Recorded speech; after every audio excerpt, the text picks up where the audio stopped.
একদা রমজান মাসে একজন আল্লাহর ওলি সফর থেকে বাড়িতে ফিরছিলেন।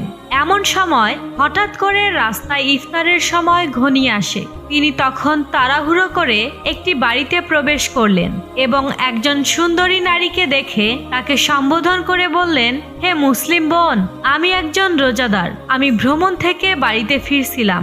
হঠাৎ করে ইফতারের সময় হয়ে গেল, কিন্তু আমার ইফতার করার জন্য এক ফোঁটা পানিও নেই।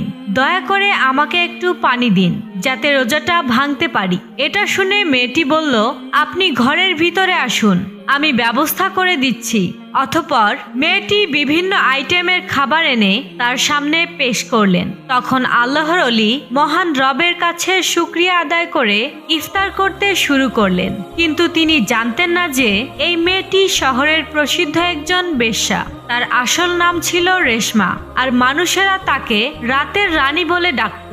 অতঃপর পরের দিন যখন আল্লাহর ওলি ঘুমাচ্ছিলেন, তখন তিনি স্বপ্নে দেখলেন সাদা পোশাক পরিহিত একজন ব্যক্তি এসে বলছেন, হে আল্লাহর বান্দা, তুমি একজন খাঁটি মুমিন হয়ে কিভাবে একজন বেশ্যার বাড়িতে গিয়ে ইফতার করলে? এটা শুনে আল্লাহর ওলি স্তব্ধ হয়ে গেলেন এবং বললেন, আমি তো জানতাম না সেই মেয়েটি খারাপ চরিত্রের মানুষ।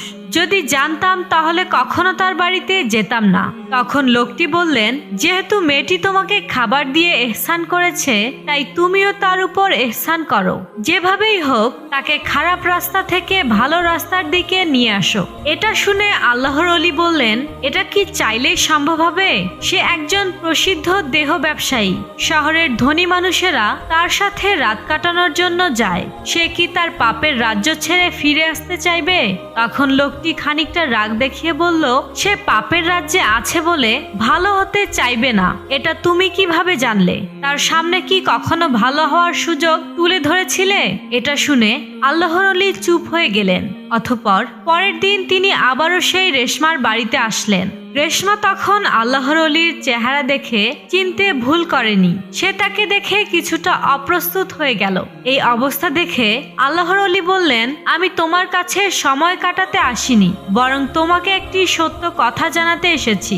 এটা শুনে রেশমা প্রথমে অবাক হলেও তার কথায় কৌতূহলী হয়ে গেল। আল্লাহর ওলি তখন আবার বললেন, আমি একজন সাধারণ মানুষ, এখনো আলোর দিশা খুঁজে বেড়াচ্ছি। আর তুমি এমন একজন মানুষ যে অন্ধকারে থেকেও আলোর দিকে ডাক পাচ্ছ। রেশমা তার রহস্যময় কথা শুনে হেসে ফেলল, কিন্তু তার হাসির পেছনে এক অজানা শিহরণ বয়ে গেল। এই ব্যক্তি যেন তার মনের গোপন গভীরে লুকিয়ে থাকা প্রশ্নগুলো শুনতে পাচ্ছিল। অতঃপর তিনি এক টুকরো কাগজ রেশমার হাতে দিয়ে চলে গেলেন।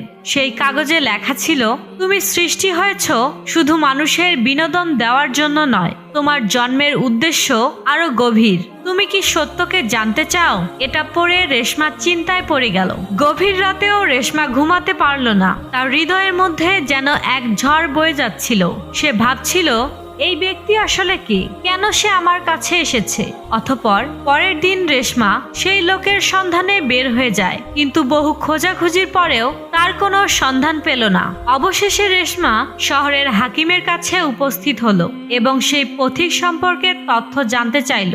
হাকিম প্রথমে অবাক হলেও পরে ফিসফিস করে বলল, রেশমা, এই লোক কোনো সাধারণ মানুষ নয়। তুমি কি জানো সেই ব্যক্তি কে?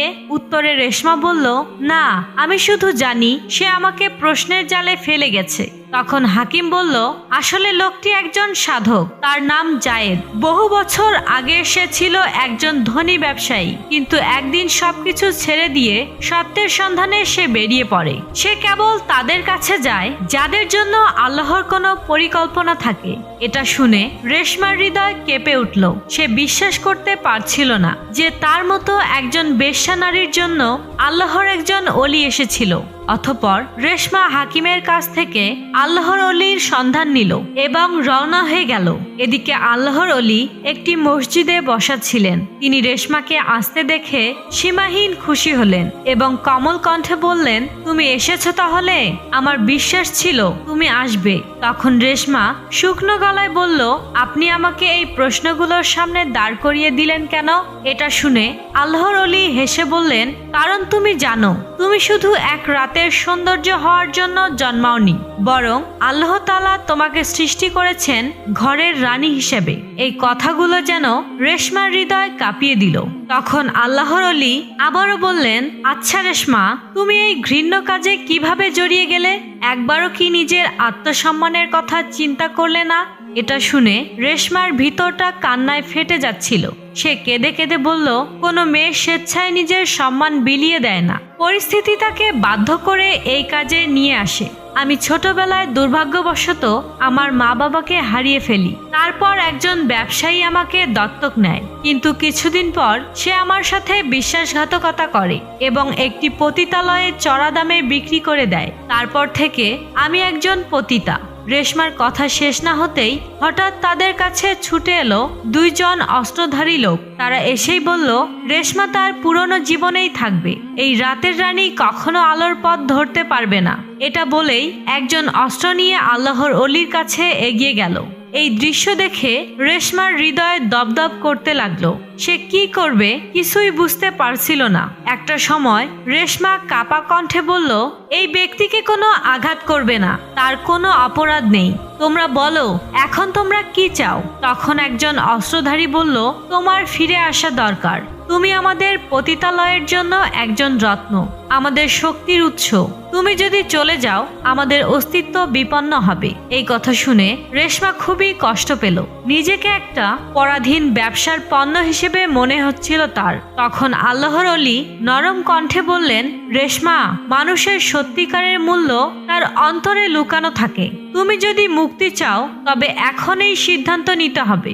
তখন রেশমা গভীরভাবে শ্বাস নিল এবং শান্ত গলায় বলল, আমি আর সেই জীবনে ফিরতে চাই না। এই কথা শুনতেই একজন রেশমার দিকে ঝাঁপিয়ে পড়ল, কিন্তু তার আগেই আল্লাহর ওলি সামনে এসে দাঁড়িয়ে গেলেন।